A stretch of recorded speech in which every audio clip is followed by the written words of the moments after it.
Good morning. I'm Harley Schlanger from the LaRouche Organization with your daily update for November 17th, 2021.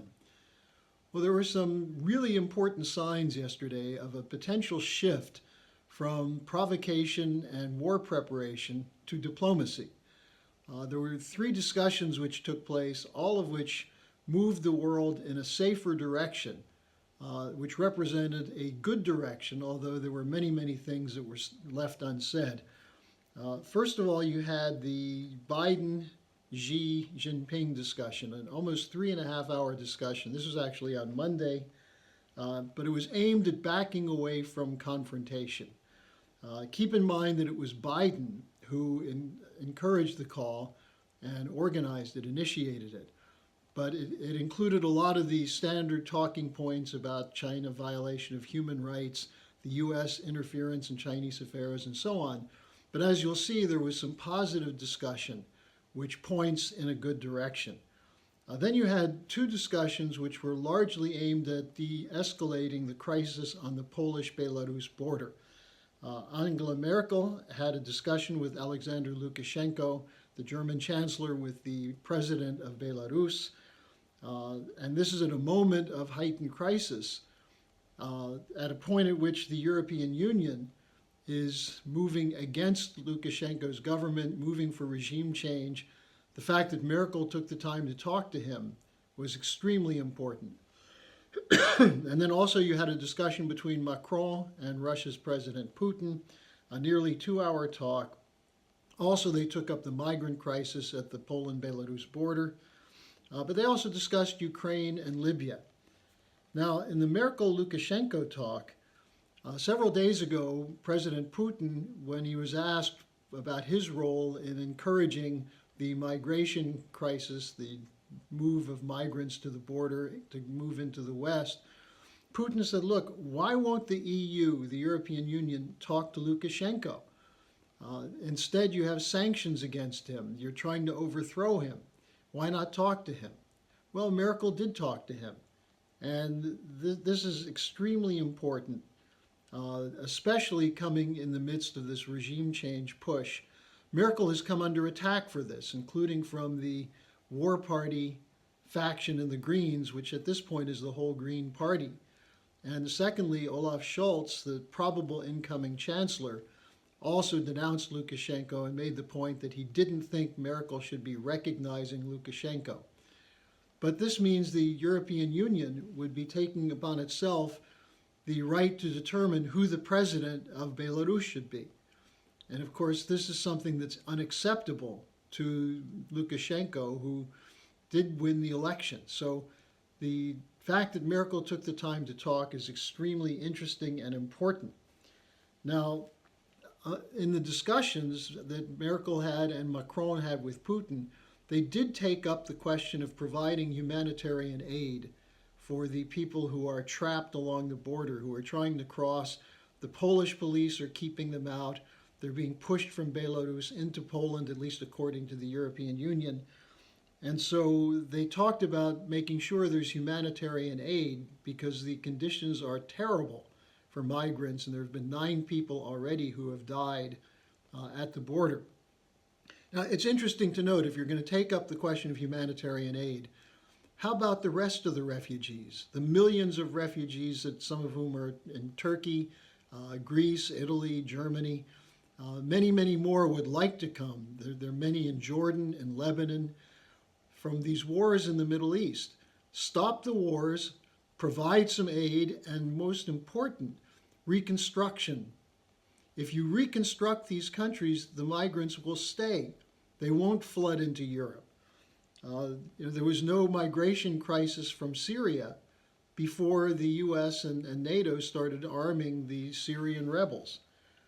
And as long as you're going to talk about humanitarian aid, what about Afghanistan? So these things still have to be taken up, and they're very important. But the fact that these discussions took place is a step in the right direction. Now, in the Biden-Xi talks, Biden made several commitments in the discussion. One was that the United States does not want a Cold War, which of course the Chinese agreed to. Secondly, he reaffirmed the one China policy. That is, the recognition that Taiwan is part of China. This is something that the Chinese have been very worried about, as a stream of U.S. politicians and State Department people, including Secretary of State Blinken, have been pushing for more autonomy for Taiwan. And from the standpoint of Beijing, that means they're pushing for Taiwanese independence, which China has repeatedly said would be crossing a red line. So the fact that the One China policy was reaffirmed by Biden was taken as a signal of good faith from the Chinese. For his part, President Xi reiterated that China does not accept the idea of interference in their internal affairs, nor that they would interfere in other nations' internal affairs. Xi said, in fact, what's needed is mutual benefit rather than zero-sum games, a win-win instead of an I win, you lose scenario. Now, according to the Global Times from the Chinese side, Biden pledged that one, the U.S. would not seek to change the Chinese system. That's an important concession. Two, the U.S. engagement with allies, such as the Quad or the AUKUS agreement, would not be aimed at China. Now, so far it's clear that the AUKUS agreement, the idea of an Asian NATO, is aimed at China. Let's see what Biden does to back that up. And third, Biden insisted there must be no intentional clash with China. The backing away from war is, again, quite a significant step. So these are good intentions, and it's especially good that they spoke, given the increase in anxiety on both sides over the danger of war. They also called for more dialogue, more exchange, coordination on international and regional issues.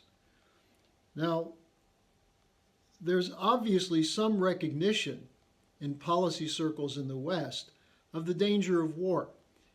The situation in Ukraine and the Black Sea, for example, is extremely tense. The South China Sea, the Taiwan Strait, these are very dangerous situations at the moment. So the fact that these discussions are taking place is quite useful and helpful. But even as these discussions are going on, there's more war rhetoric. Blinken continues to insist that there must be more autonomy for Taiwan. This has been a line coming from the U.S. Congress as well. And then you have the fact that yesterday the European Union enacted more sanctions against Belarus and against Lukashenko directly. At a moment when you're trying to talk about alleviating a crisis, why escalate with sanctions? Also from Kiev, a deputy defense minister said there's a, quote, high probability of destabilization from Russia this winter, unquote. And so the language continues to be that Russia is amassing troops on the border. Stoltenberg, the head of NATO, said, we don't know what Russian intentions are. Why not ask them? The Russians have been very straightforward. They want to have the Normandy process move ahead, the Minsk talks be enacted by the Kiev government, which refuses to accept the agreement that they were a part of. So instead of making up stories of little green men about to cross the border and overwhelm Ukraine, the idea of following through on diplomatic initiatives is really the solution. Then at the same time, you had Germany announcing yesterday they're not ready to certify the flow of gas from the Nord Stream 2 pipeline. And when this announcement was made, immediately the spot market price of gas jumped 17% on the UK and EU markets. So with price inflation in energy, why take this kind of move, which is designed to send a message to Russia? Finally, it's just worth noting in the discussion about what the intention is with allies, the Australian Defence Minister said yesterday that Australia would join the United States in a military defense of Taiwan in case a Chinese invasion occurred. And the 60-minute TV show in Australia on Sunday featured a retired Major General who said Australia needs to prepare for war with China. So the war hawks are still out there. They're still doing their work. Beware of false flags. beware of the rhetoric that leads to war. Beware of the danger of sleepwalking into war, where a confrontation in airspace or in the naval arena, could lead to shooting, could lead to something much bigger. But the fact that diplomacy is now coming to the fore is extremely important. This is what the Schiller Institute has been fighting for with our recent conferences. Again, go to the first panel of the discussion from last Saturday at theschillerinstitute.com, and you'll see a very significant discussion of a diplomatic pathway from the danger of war. So that's my update for today. I'll see you again tomorrow.